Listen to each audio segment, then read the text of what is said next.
My name is Heidi Hahe, and I am an independent romance author.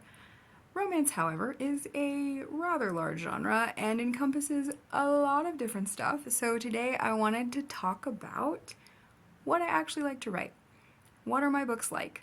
How do I approach them? What genres do I like to use? What tropes do I like to use? And there's a variety. But variety is the spice of life, right? So let's get into it. So my main focus when I am building a story is the relationship between the characters. I mean, to me, that's what romance is. And I got so tired of reading romance novels when I was younger that did not deliver on the romance. They would be action adventure, or they would be thrillers, or murder mysteries, and those are all great. But when I'm looking at something as a romance novel, I want the romance to be the focus of the story, and so that's what I write. I love genre mashup. I have science fiction stories, I have fantasy stories, I do a lot of contemporary stories too. But I love that genre mashup, but for me, the other genre is taking a back seat to the romance in my novels. It's almost like the setting where the story unfolds. I also like to put a lot of thought into my characters, my characterization, my character building, what motivates them to act the way that they are acting. That's really important to me because people in reality don't do things without a catalyst. Even if the catalyst isn't something that is obvious to everyone else, usually for themselves there is a catalyst. And so I like to have my characters be authentic in that way. Like they are doing this because of their background. But my goal is to have those characters and the background that I've created for them that explains what they do create beautiful, loving, healthy relationships. Not from the beginning, that's not that's not how reality works. But crafting it and having that be their goal, whether or not that is articulated or not, it's their goal to have this beautiful, healthy, loving relationship that can last. And not last in the sense of, well, we didn't get divorced. Last with love in a real way. Now let's talk about tropes. We all love our tropes. All of us romance readers, we love our tropes. And I actually made a table of the tropes for my stories. You can see this, I have a lot of stories in queue right now. I don't know what writer's block is. I know what distraction is. I know that I have 50 other stories that are vying for attention in my mind right now.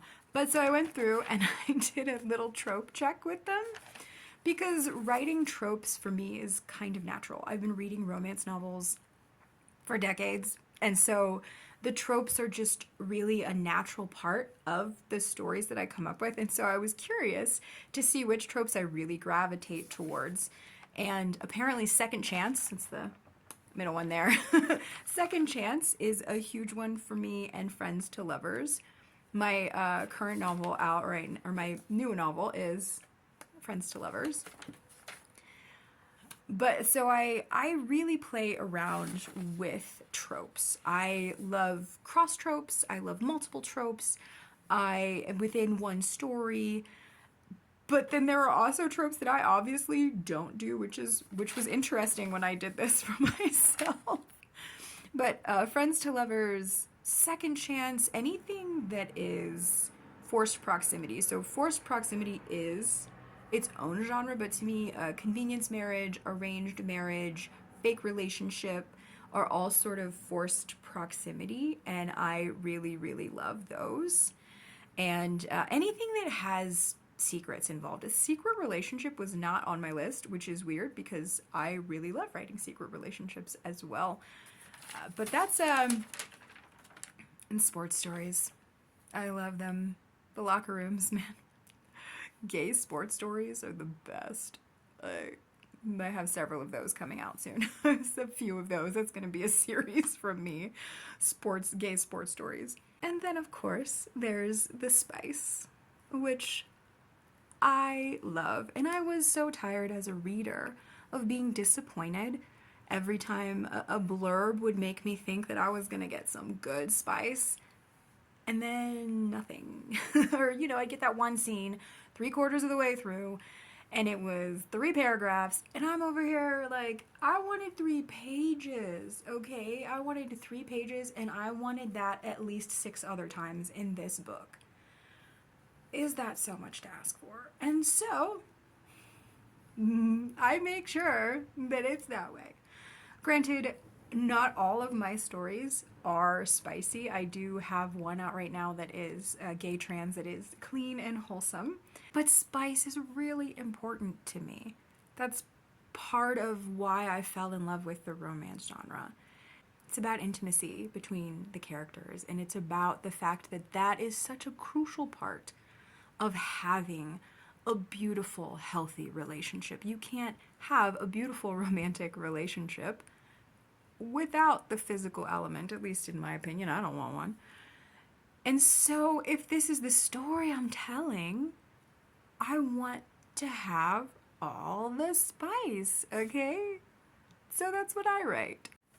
So I hope this gives you an idea of who I am as a writer and what I like to write and what you can expect when you read a Heidi Hahe book. And it's going to be fun, and there's going to be comic relief and a lot of spice and long spice and characters who aren't perfect but really want to find the best way to love their partner or partners. So if any of that sounds appealing to you, please consider checking out my books. I have 2 out right now. They are both contemporary romances, and they're available at any ebook sellers. My name is Heidi Hahe. That is what I write under, and it's a very unique name. So if you just type it into any search bar at any bookseller, I promise you, you will find it.